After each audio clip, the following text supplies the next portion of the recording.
નમસ્કાર વિદ્યાર્થી મિત્રો, તમારું સ્વાગત છે આપણી યુટ્યુબ ચેનલમાં। આજે આપણે કરવાના છીએ ટેસ્ટ 7નું સોલ્યુશન, જેમાં આપણો મનપસંદ વિષય ગણિતના ચેપ્ટર સંખ્યા જ્ઞાન, અપૂર્ણાંક સંખ્યા, એક ચલ સૂત્રિક સમીકરણ અને બેઝિક પદાવલી અને નિત્ય સમજી એકદમ સરળ છે અને તે તમે ભણી ગયા હશો। તો ચાલો ઝડપથી શરૂ કરીએ। પ્રશ્ન 1, જો બે પૂર્ણાંક સંખ્યાઓનો સરવાળો શૂન્ય હોય તો તે બે સંખ્યા ખાલી જગ્યા છે।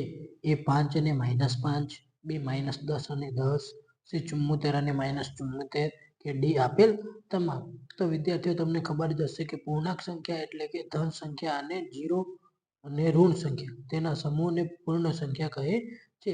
તો અહીં કહેવામાં આવ્યું છે કે બે પૂર્ણાંક સંખ્યાનો સરવાળો શૂન્ય હોય તો તે બે સંખ્યા કઈ છે? એ 5 અને -5। તો 5 એ ધન સંખ્યા છે અને -5 એ ઋણ સંખ્યા છે। તો એનો સરવાળો કરીએ તો જવાબ આવશે 0। એવી જ રીતે -10 અને 10 નો જવાબ પણ 0 આવશે અને 74 અને -74 નો જવાબ પણ 0 આવશે, કેમ કે બંને બાજુ સંખ્યા સમાન છે। તો જવાબ આવશે ડી આપેલ તમામ। પ્રશ્ન 2, સૌથી નાની અવિભાજ્ય સંખ્યા ખાલી જગ્યા અને નાની અવિભાજ્ય એકી સંખ્યા ખાલી જગ્યા છે। તો અહીં સૌથી નાની અવિભાજ્ય સંખ્યા અને નાની અવિભાજ્ય સંખ્યા જે એકી હોય તે લખવાની છે। તો સૌથી નાની અવિભાજ્ય સંખ્યા એટલે કે એવી સંખ્યા જેનો એક જ વાર ભાગ ચાલે, જેમ કે 2। તો 2 ભાગ્યા 1 તો જવાબ આવશે 2 અને 2 ભાગ્યા 2 બરાબર કરતા જવાબ આવશે 1, એટલે 2 એ સૌથી નાની અવિભાજ્ય સંખ્યા છે। અને હવે નાની અવિભાજ્ય એકી સંખ્યા શોધીએ તો 1, 3, 5, 7 અને 9 એ ક્રમશઃ એકી સંખ્યા કહેવાય। તો 1 એ તો અવિભાજ્ય સંખ્યા છે જ નહીં, અને જોઈએ 3 તો 3 ભાગ્યા 1 કરતા જવાબ આવશે 3 અને 3 ભાગ્યા 3 કરતા જવાબ આવશે 1। આના સિવાય આ સંખ્યાનો ભાગ ચાલતો નથી, એટલે 3 એ અવિભાજ્ય સંખ્યા પણ છે અને એકી સંખ્યા પણ છે, માટે જવાબ આવશે 2 અને 3 સી। પ્રશ્ન 3, નીચેનામાંથી ખાલી જગ્યા એ વિશિષ્ટ સંખ્યા છે। તો વિશિષ્ટ સંખ્યા એટલે કે સંયુક્ત સંખ્યા, અર્થાત એવી સંખ્યા જે ગુણાકાર માટેની તટસ્થ સંખ્યા અથવા એકમ સંખ્યા કહેવામાં આવે છે, જેનો કોઈ પણ સંખ્યા સાથે ગુણાકાર કરતા પરિણામ સ્વરૂપે તે જ સંખ્યા મળે છે। ઉદાહરણ તરીકે 5 ગુણ્યા 1 બરાબર 5, 10 ગુણ્યા 1 બરાબર 10। આમ ગુણાકારની પ્રક્રિયામાં એકની ભૂમિકા વિશિષ્ટ છે। તો આ ચાર વિકલ્પોમાંથી એક એ એકમાત્ર સંખ્યા છે જે ગુણાકાર માટેની તટસ્થ સંખ્યા છે, તેથી વિશિષ્ટ સંખ્યા તરીકે ઓળખાય છે, માટે જવાબ આવશે ડી 1। જોઈએ પ્રશ્ન 4, નીચેનામાંથી કોની વ્યસ્ત સંખ્યા શક્ય નથી? તો વ્યસ્ત સંખ્યા એટલે એવી સંખ્યા જેને મૂળ સંખ્યા સાથે ગુણવાથી પરિણામ 1 મળે। તો અહીં વિકલ્પ એ, જેની વ્યસ્ત સંખ્યા 1/1 થાય તો જવાબ આવે 1, એટલે 1 ગુણ્યા 1 કરતા જવાબ આવશે 1। તો આ તો વ્યસ્ત સંખ્યા છે। આપણો પ્રશ્ન વ્યસ્ત સંખ્યા શક્ય નથી, તો જોઈએ વિકલ્પ બી 0। તો 0 ની વ્યસ્ત સંખ્યા 1/0, તો આને ગુણતા વ્યસ્ત સંખ્યા મળતી નથી, તો 0 ની વ્યસ્ત સંખ્યા શક્ય નથી। બાકીના વિકલ્પની વ્યસ્ત સંખ્યા શક્ય છે, જવાબ આવશે બી 0। પ્રશ્ન 5, છગડીયા કૌંસમાં 0, 1, 2, 3 અનંત સુધી એ કયો ગણ દર્શાવે છે? તો અહીં 0, 1, 2, 3 અનંત સુધીને સંપૂર્ણ સંખ્યાઓનો ગણ કહેવામાં આવે છે। આ ગણમાં શૂન્ય અને બધી જ ધન પૂર્ણાંક સંખ્યાઓનો સમાવેશ થાય છે। તો ગણિતમાં સંપૂર્ણ સંખ્યા એટલે કે હોલ નંબર, જેને W વડે દર્શાવવામાં આવે છે। ઉપર આપેલ સંખ્યા એ સંપૂર્ણ સંખ્યાનો ગણ દર્શાવે છે, માટે જવાબ આવશે બી W। પ્રશ્ન 6, નીચેનામાંથી કોની વ્યસ્ત સંખ્યા શક્ય છે? તો આપણે જોયું કે પ્રશ્ન 4માં 0 ની વ્યસ્ત સંખ્યા શક્ય નથી, બાકી બધાની વ્યસ્ત સંખ્યા શક્ય છે, અને અહીં વિકલ્પમાં ક્યાંય શૂન્ય આપેલ નથી, માટે જવાબ આવશે ડી આપેલ તમામ। હિતેશ પાસે 40 કેળા છે, તે પૈકી 1/4 ભાગના કેળા ખરાબ થઈ ગયા, તો તેની પાસે કેટલા કેળા સારા બાકી હોય? તો ચાલો જોઈએ, હિતેશ જોડે 40 કેળા છે અને 1/4 ભાગના કેળા ખરાબ થઈ ગયા, એટલે કુલ કેળાની સંખ્યા 40 અને ખરાબ થયેલ કેળાનો ભાગ 1/4। તો ગણતરી કરીએ 40 ગુણ્યા 1/4, અંશ છેદ ઉડાડતા 4 દાન 10, એટલે 40 અને 4 ઉડી જશે તો વધ્યા 10 ગુણ્યા 1 બરાબર 10, અને એટલે કે 10 કેળા ખરાબ થઈ ગયા છે। હવે એની જોડે કુલ 40 કેળા હતા, તો 40 કેળા માઇનસ ખરાબ થયેલ કેળાની સંખ્યા 10, તો જવાબ આવશે 30। તો આપણો સાચો જવાબ છે બી 30। જોઈએ પ્રશ્ન 8, આપેલ આકૃતિમાં રંગ પૂરેલ ભાગ આકૃતિનો કેટલો ભાગ દર્શાવે છે. તો આ તો તમે ધોરણ 6 માં ભણી ચૂક્યા છો અને ધોરણ 7 માં પણ અને ધોરણ 8 માં પણ, એટલે જવાબ તો તમને આવડે જ. તો આ પ્રશ્ન અપૂર્ણાંકના ખ્યાલ પર આધારિત છે. અહીં આકૃતિ એક ચોરસની છે, જેના બે સમાન ભાગ કરીએ અને એક ભાગને રંગીન કરવામાં આવેલ છે. તો આપણે ધોરણ 6 માં ભણ્યા હતા, કુલ ભાગ બરાબર 2, રંગીન ભાગ બરાબર 1. તો અહીં 1 આવશે અંશમાં અને 2 આવશે છેદમાં. તો આપણો સાચો જવાબ આવશે 1/3. ચાલો જોઈએ પ્રશ્ન 9. અવીરા પાસે 8 ભમરડા છે, તેમાંથી 4 ભમરડા લાલ રંગવાળા છે. તો લાલ રંગના ભમરડા કુલ ભમરડાનો કેટલામો ભાગ દર્શાવે છે? તો આપણે હાલ જ જોયું તેવી રીતે કરીએ. કુલ ભમરડા બરાબર 8, રંગીન ભમરડા બરાબર 4. તો થશે 4 અષ્ટમાંશ. પણ હજી આનો ભાગ ચાલે છે, માટે 4 અષ્ટમાંશને સમાન સંખ્યામાં ભાગતા 4 અષ્ટમાંશ ભાગ્યા 8નો ભાગ ચાલશે 4 સાથે અને 4નો પણ ભાગ ચાલશે 4 સાથે. એટલે 4 ભાગ્યા 4, 8 ભાગ્યા 4. તો હવે જવાબ આવશે 8 ભાગ્યા 4 બરાબર 2 અને 4 ભાગ્યા 4 કરતા આવશે 1. તો અહીં જવાબ આવશે 1/3. તો આપણો સાચો વિકલ્પ છે એ 1/3. પ્રશ્ન 10. કોઈ આકૃતિનો અડધો ભાગ અને ચોથો ભાગ ભેગા મળીને આકૃતિનો કેટલામો ભાગ દર્શાવે છે? આ પ્રશ્નમાં આપણે બે અપૂર્ણાંકોનો સરવાળો કરવાનો છે, જે અડધો ભાગ અને ચોથો ભાગ દર્શાવે છે. તો અડધો ભાગ એટલે 1/3 અને ચોથો ભાગ એટલે કે 1/4. હવે 1/3 વત્તા 1/4. પણ અપૂર્ણાંકનો સરવાળો કરવા માટે છેદ સરખા હોવા જરૂરી છે. અહીં છેદ 2 અને 4 તેમનો લઘુત્તમ સામાન્ય અવયવ 4 છે. આપણે 1/3 ને છેદ 4 માં ફેરવીશું.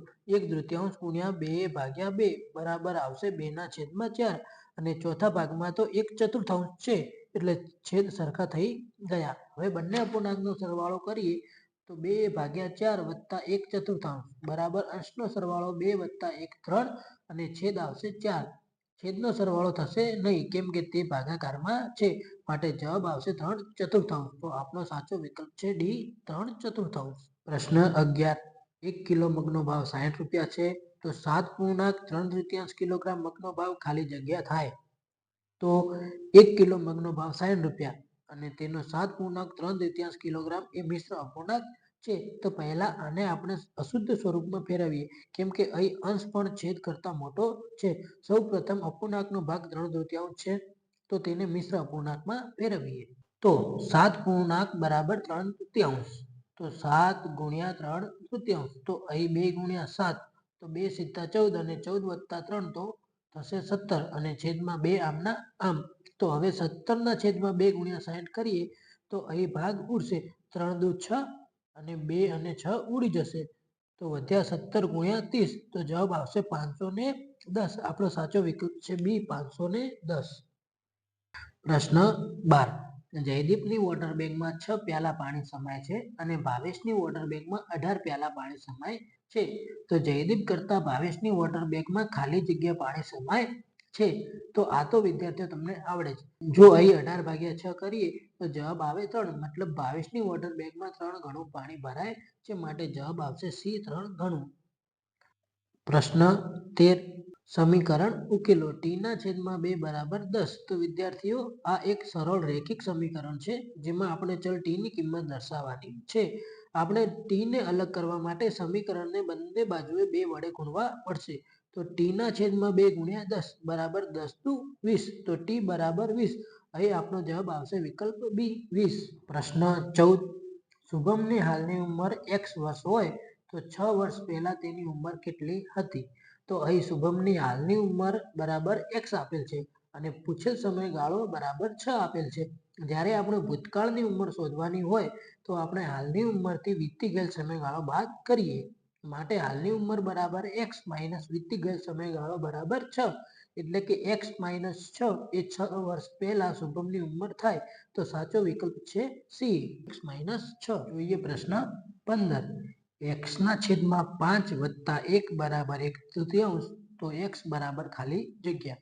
આ સમીકરણમાં x ની કિંમત શોધવા માટે 1 ને જમણી બાજુ લઈ જઈશું, એટલે કે x ના છેદમાં 5 બરાબર 1/3 માઇનસ 1.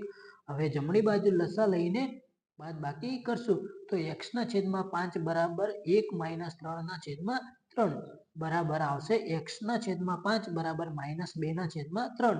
હવે એક્સની કિંમત શોધવા માટે 5ને જમણી બાજુએ ગુણાકારમાં લઈ જઈશું. માટે x બરાબર -2/3 ગુણ્યા 5 તો આવશે x બરાબર -10/3. તો આમ એક્સની કિંમત છે -10/3. તો જવાબ આવશે એ -10/3. જોઈએ પ્રશ્ન 16. 8x - 3 ભાગ્યા 3x બરાબર 2 હોય તો x બરાબર ખાલી જગ્યા. અહીં ફરી એક્સની કિંમત શોધવાની છે. તો એક્સની કિંમત શોધવા માટે 3xને જમણી બાજુએ ગુણાકારમાં લઈ જઈશું. તો 8x - 3 બરાબર 2x કૌંસમાં 3x. 8x - 3 બરાબર 6x આવશે. હવે x વાળા પદોને એક બાજુએ અને અચળ પદોને બીજી બાજુએ ભેગા કરીશું. 6x ને ડાબી બાજુ અને -3 ને જમણી બાજુએ લઈ જઈશું. 8x - 6x બરાબર 3. માટે 8 માંથી 6 જતા 2x બરાબર 3 આવશે. હવે x ની કિંમત શોધવા માટે 2 ને જમણી બાજુએ ભાગાકારમાં લઈ જઈશું. તો x બરાબર 3/2. આમ x ની કિંમત 3/2 છે. એટલે સાચો જવાબ આવશે એ 3/2. ચાલો જોઈએ પ્રશ્ન 17. 82 MNP માં ખાલી જગ્યા સહગુણક છે. વિદ્યાર્થીઓ, સહગુણક એટલે કે ચલની સાથે રહેલ અચલ. અહીં પદ 82 MNP માં m, n અને p એ ચલ છે અને 82 એ સહગુણક છે. માટે જવાબ આવશે સી 82. પ્રશ્ન 18. 12a - 9ab વત્તા 5b - 3 માંથી 4a - 7ab વત્તા 3b પ્લસ 12 બાદ કરવાના છે. તો સૌથી પહેલા 12a - 9ab વત્તા 5b - 3 માંથી જો બાદબાકી કરવી હોય તો બીજા પદોની નિશાની બદલી જશે. માટે કૌંસમાં 4a વત્તા 7ab - 3b - 12 થશે. તો હવે 12a - 9ab વત્તા 5b - 3 -4a વત્તા 7ab - 3b - 12 થશે. હવે 12 માંથી 4 જશે તો 8a માઇનસ પ્લસ પ્લસ એટલે કે 9 માંથી 7 જશે તો 2ab પ્લસ માઇનસ પ્લસ આવશે. તો 5b માંથી 3b જશે એટલે કે 2b વત્તા 12 વત્તા 3 થશે 15. માટે જવાબ આવશે બી 8a - 2ab વત્તા 2b - 15. પ્રશ્ન 19. -8x ની 3 ઘાત y² z ની 4 ઘાત અને ખાલી જગ્યા. વિજાતીય પદો છે. તો વિજાતીય પદ એટલે જેના ચલ અને તેમની ઘાત સમાન હોય.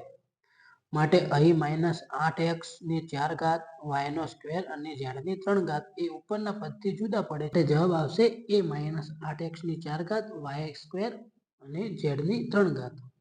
પ્રશ્ન 20. કૌંસમાં -4x વત્તા 1 કૌંસમાં 2x વત્તા 1 બરાબર ખાલી જગ્યા. તો અહીં દ્વિપદીનો ગુણાકાર કરવા આપણે વિતરણના નિયમનો ઉપયોગ કરીશું. પ્રથમ તો અહીં તમામ સજાતીય પદ છે. માટે 4x વત્તા 1 ગુણ્યા 2x વત્તા 1 બરાબર 4 ગુણ્યા 2 4 દુ 8x નો સ્ક્વેર વત્તા હવે સજાતીય પદોનો સરવાળો કરતા 4 વત્તા 2 6 થશે. એટલે 8x નો સ્ક્વેર વત્તા 6x વત્તા 1 માટે જવાબ આવશે ડી 8x નો સ્ક્વેર વત્તા 6x વત્તા 1. તો અહીં આપણો ટેસ્ટ 7 પૂરો થાય છે. હવે આપણે મળીશું આપણા ટેસ્ટ નંબર 8માં. ત્યાં સુધી હસતા રહેજો, ખુશ રહેજો.